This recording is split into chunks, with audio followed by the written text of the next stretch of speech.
Hello, everyone. Welcome to a new episode of The Workspace, a space where we will be talking about business and culture, interviewing people with different backgrounds with a lot of experience to share and for us to learn.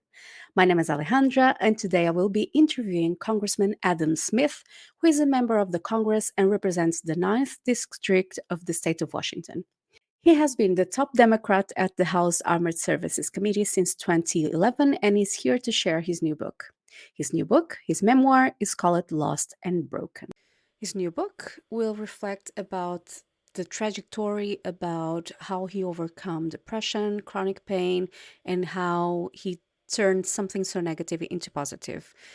He will share some tips and some of his experience, and we have the interview with him just now. Take a listen to the interview.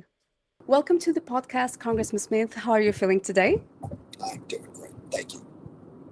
Thank you very much. You recently wrote a book, Lost and Broken. Can you tell us a little bit more about your new book? Absolutely. I wrote it at first just because I'd gone through an extended battle with anxiety and then with chronic pain. Mm-hmm. It spread out over an extended period of time, but most intensely from like 2013 to 2020. And I wanted to I wanted to get just sort of a chronicle in my mind of what happened and all that I'd gone through. But then as I was writing it, talking with people, a lot of people in this country suffer from mental health issues, anxiety, depression. And certainly Yes. there are many that have it very severe. But there's also, I would dare to say probably millions of people probably in America at one time or another go through some level of anxiety and depression that is clinical mental illness. And then there's so many other people who go through chronic pain. It's incredibly well documented. And the overarching theme that I got from people was frustration. Frustration that there didn't seem to be a clear path to figuring out how to get a good diagnosis and a good treatment plan to deal with it. Yeah. Number one. And then the second thing that I discovered was help does exist. There are methods. Now, it took me, as I document in my book, it took me like 100 different providers of one kind or another to finally find a psychologist and a muscle activation therapist who knew how to help me. But once I found them, it was literally life-changing. So I just really want to tell that story for all those people out there who are going through chronic pain and or mental health issues, the two of which, as you well know, are often linked, that there is a path, and to help spark a national discussion about how to better help people find that path. Yeah, exactly. And I've read your book, and it was I do understand the path of the book. I don't have any chronic pain, of course, but you know we cannot be 100% happy during our life. There's up and downs. But when you wrote the book, what was the goal with writing your book? Well, the first goal was to sort of an after action report, if you will. In Congress, I was the chairman of the House Armed Services Committee for 4 years, and I've served on the Armed Services Committee for all 27 years that I've been in Congress.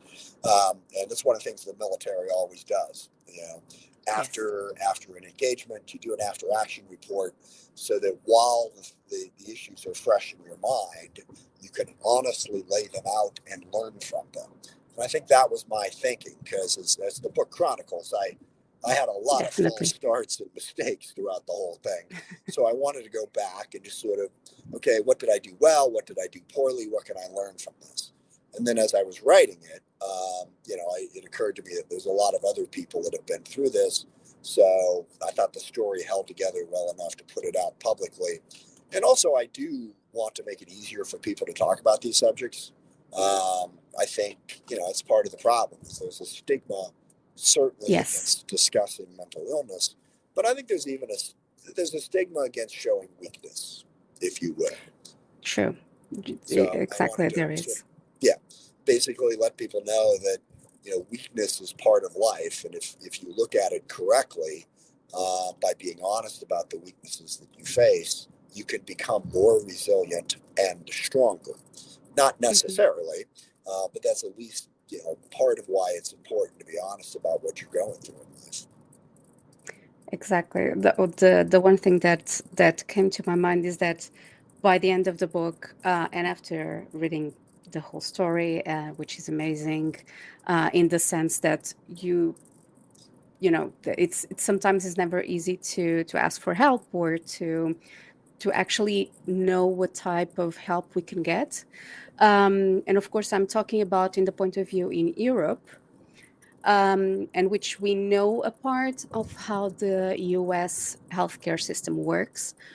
But one of the things is that you actually can tell and help readers in the US in how to approach the national healthcare system.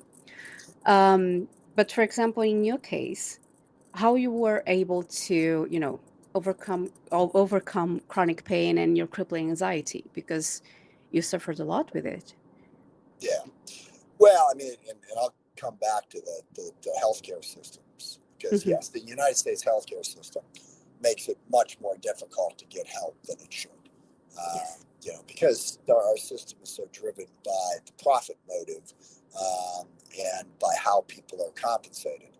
And healthcare providers are not compensated based on how good a job they do treating you. Hmm. They're compensated based on rules that have already been put in place about what treatments will be paid for. There's all kinds of challenges. And of course, we don't have universal access to health Yeah. insurance. So a lot of people Hmm. facing these problems. And frankly, it's something that I went through. A lot of the healthcare options that I sought out didn't take insurance. So even though I had insurance, that wasn't helpful. I had to figure Hmm. out some way to pay for it. And as a public servant, I didn't have limitless resources. I certainly had more than some. So, yeah, our healthcare system makes that navigation process more difficult. But for me, I think, the basic problem on the mental health side was it's just not something we talk about in America. Now, we're getting better at that, Yeah. frankly, just in the last 3 or 4 years. But I chronicle this in the book that the I I felt that mental illness was this very bright line. Okay, Hmm. some people are crazy and some people aren't. And once you're about 14, 15 years old, it's okay. I'm not crazy. I'm good. Okay, that, Yeah. and that's just obviously not the way it works. So Yeah. when I started having these feelings of anxiety, and I do want to make it clear to people that I've been a high stress person my entire life. Hmm. I worry my way through problems. Um, so I've always sort of had that, but that's different than anxiety. Stress and day in and day out worry are obviously things that you need to figure out how to manage. But when you step over that line into an anxiety that literally never goes away, it's basically a Yeah. constant feeling of existential fear. I use a number of analogies in the book, but it's like, always imagining that, a homicidal maniac is coming at you with a machete and basically feeling that way no matter what you're doing day in and day out, like you are in a Hmm. fight or flight existential crisis. What triggers that inside of you? And how, and once that comes, what do you do about it? I mean, Yeah. I had no confidence whatsoever that a psychiatrist or a psychologist could help me. I mean, my vision of mental health treatment at that point was people going to therapy for sometimes decades and never really getting better. So part of it was developing, number one, the idea, yes, mental health, just like, if you fall down and break your leg, you go to a doctor, you get it set, and you recover from it. Yeah. Similarly, if you have anxiety or depression, you need to get a more precise diagnosis and then a treatment plan and work with professionals who know how to help you. So that was number one, was just what the hell do Yeah. I do here? And trying to find someone who could help. Hmm. Exactly. So the first step is always like I need help, but then we have that question that who am I going to ask for help? There are people that don't know or think that it is going to be very difficult to achieve that help or to get that help. But what tips did you get because this was a bit of a journey for you? What tips can you give to people that how they know about the first step, but how can they apply for help? What do you think that Yeah. they could do Well, first? and it's different for me between the mental health side and the physical health side. Hmm. So I'll bifurcate those two things. I think on the mental health side, the number one biggest tip I would give is um, don't go right to pharmaceutical options, because I think that's one of the big problems we have in America right now is depression, anxiety, even things that get diagnosed with greater specificity like ADHD, Yeah. bipolar. The American healthcare system, you know, its first answer is always here, take this drug. Um, and I would advise people to be more patient about that and get Hmm. just some good basic therapy help. And then, and this is going to take a minute or two, but there's a baseline of mental health that I think too many psychologists and psychiatrists don't give you. So, what does it mean to be mentally healthy in the first place? What's likely to be triggering that anxiety? And the baseline first piece of it that was not explained to me after even like 10 different psychologists, therapists, and psychiatrists is you have to have what psychologists refer to as a healthy narcissism, which is basically you have to believe in your own self-worth. And that Yeah. sounds a little weird, new agey. Certainly it did to me, you know, Yeah. with my very basic blue collar upbringing. It's like, yeah, okay, whatever. But it's really important. And that develops usually in your childhood. Either Yeah. you are surrounded in a reasonably safe, loving environment or you're not. And a lot of different things can trigger a feeling that you just don't have fundamental self worth. And so you have to ask yourself that question. Yeah, this is the line that the psychologist who eventually helped me used on me when I first met with him. He gave me this incredibly long questionnaire to fill out, answering questions on a wide variety of subjects. But his conclusion from looking at my questionnaire was he said to me, you don't think you have a right to exist. And again, my Yeah. initial reaction to that was, oh, for God's sake, what the hell is he talking about? But he was right. Because of that pressure that I felt, you know, it put pressure Yeah. on me in every aspect of my life. Because if you don't think you have a fundamental self worth, then every second of every day you're trying to prove it. Okay. Yeah. And whatever it is that you decide you want to do with your life, you have to succeed. You can't make mistakes because it really is an existential crisis. So, understanding that basic self worth is a starting point. And then the second thing that I think we really struggle with in America is be honest with yourself about what you're worried about what's gone well, what hasn't gone well. Stuff from back in your childhood can really impact your mental health right now. Hmm. And you have to have open, honest discussions about that and also about what's going on in your life right now. So I think having those conversations, psychotherapy basically, So, and you have to be honest with yourself, acknowledge your self worth. And then I think there are a lot of methods of what they refer to as cognitive behavioral therapy that can teach you how to better process your emotions and your feelings so that they are less impactful on you, so that you can better process them. I mean, that's the basics. And that's what you're doing when you're going to therapy is working through those three basic issues: fundamental self-worth, honest about stresses in life, past and present, and then how do you process the emotions that you feel. that is such a great tip. It's actually so positive. Um, Hearing that from you and for everything that you went through and you share on your book, and it's the self-worth, because sometimes people, and you are right completely, when we grew up, our childhood is so special when growing up to develop, teenagers, young adults. um and that's one of the things, like, to share all that love, to have that love. Unfortunately, not many people have it, but it's always that part of us, the childhood, that represents us in the future. And therapy makes all sense, and it's wonderful. I do it as well. So Well, and yeah. the one final piece on that is Hmm. I think you also have to approach mental health from the standpoint of optimism from the Yes. standpoint of I want to get better and I want to be resilient. And this is one thing I worry as much as we've gotten better in the last 4 years about reducing the stigma surrounding mental health Hmm. issues and weakness overall. It's not an excuse just to wallow in whatever it is that's bothering you. Yeah. You also have to have a focus on resiliency.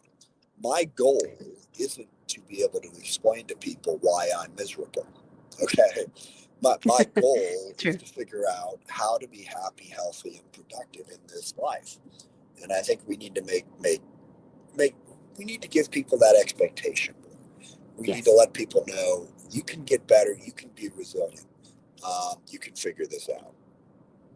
Giving that light of positivity to people that they can do it, and they obviously have you know a helping hand somewhere, but they have it. But being positive is it's yeah, it's the best road to follow. But sometimes it cannot happen in the beginning, but Oh, yeah. sure, and it's not easy. Yeah, exactly. But life isn't easy. To my mind, that's part of what makes life so fulfilling. Is to meet the challenges that are out there. But I think Yes. you have to be aware of them to be sure. Yes, of course. um Picking up a little bit about how the book was produced, and you have been in the spotlight, to be honest, for more than 26 years. Yeah. um can you share just a little bit how producing this book was beneficial for you, and creating the book? What was that experience for you in terms of an author? Well, two, two different aspects of that. One is just the Hmm. creative process, and frankly, I love the process of writing. When I was in my mid Hmm. 20s, I started fooling around with a novel that I wanted to write, and when I first started writing it, and I've got a law degree. Yeah, I got a degree in political science from Fordham University. I got a law degree from the University of Washington. So I'm what you would think of as a reasonably educated person. But I figured out very quickly that writing is difficult. Okay. And there was so much about it that I just didn't know. Now, I had a couple friends of mine who had been to writing school, and they knew better how to write.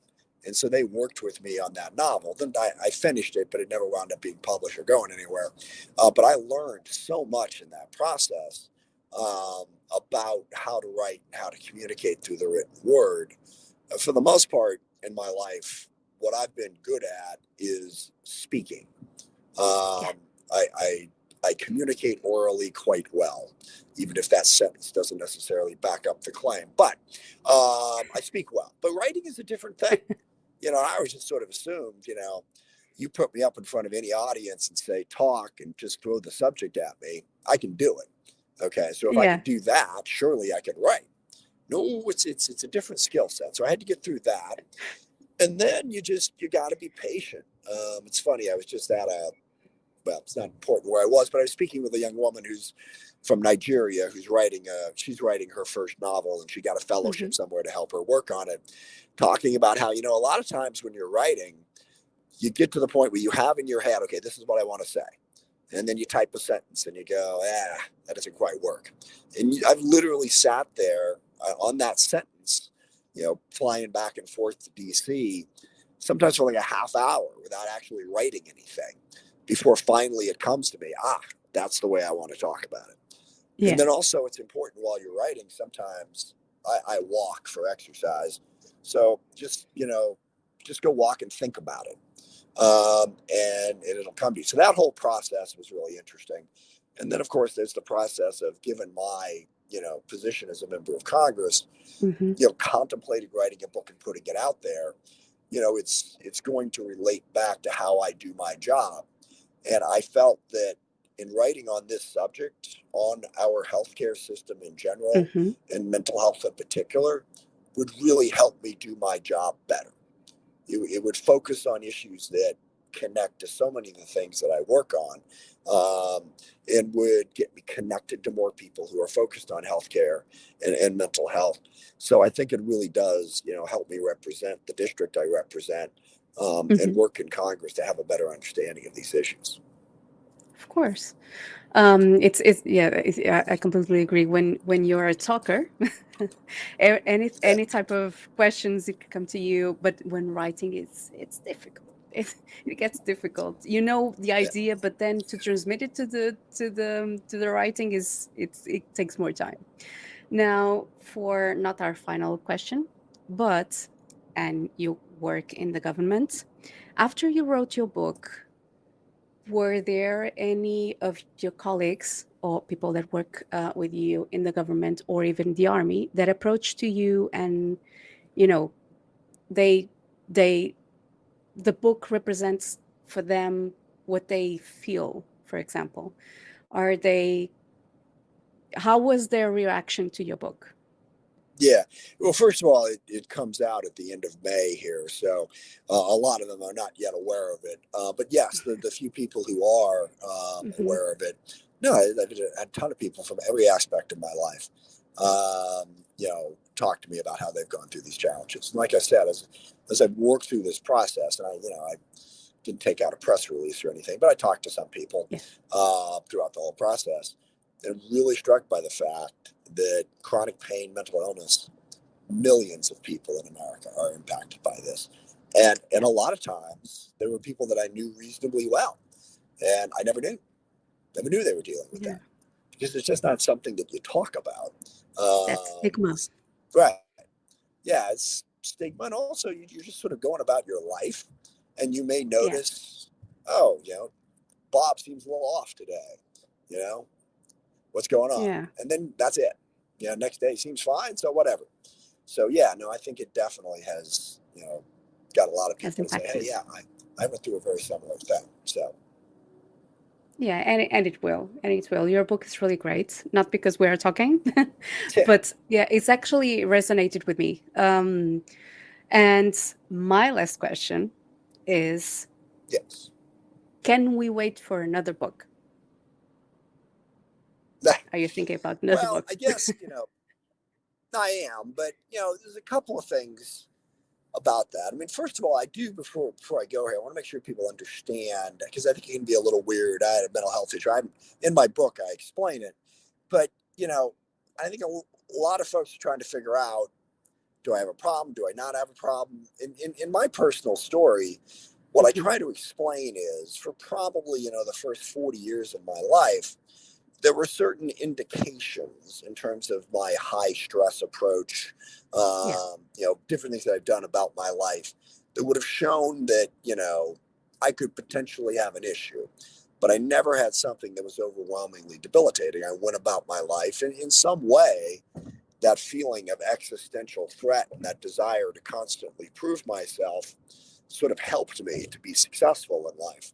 Um, but then it just reached the point where I just hadn't processed with that stuff, and the anxiety just spilled over on me. First, when I was about 40 years old, and then again, 8 years later, to the point where I just really couldn't control it.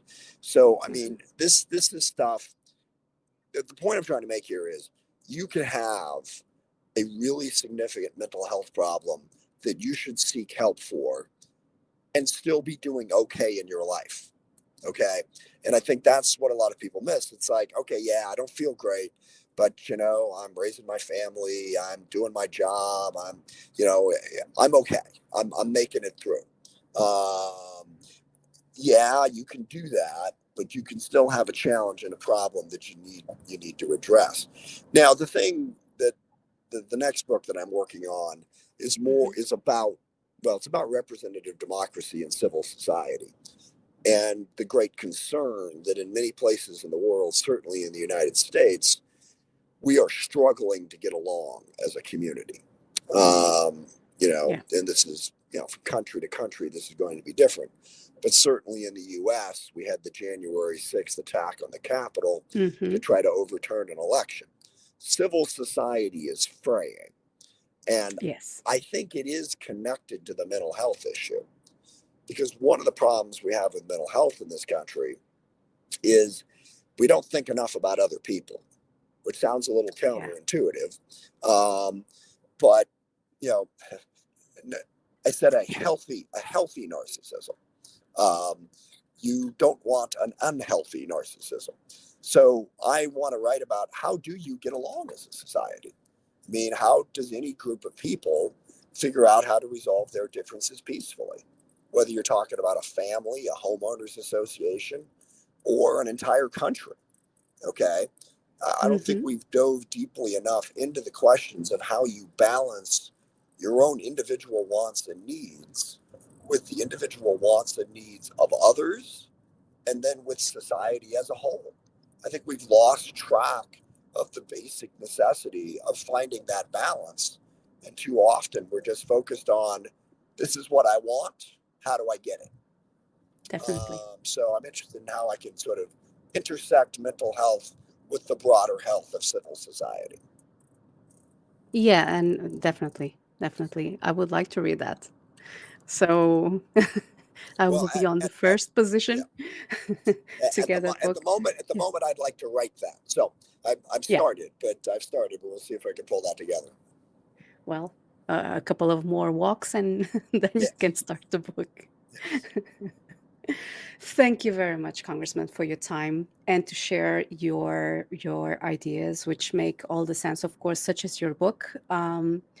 And and yeah, it was a pleasure talking to you. likewise. Um, and it was definitely a lot of tips and things that resonating with everyone that I think that they are going to love the book and hearing you.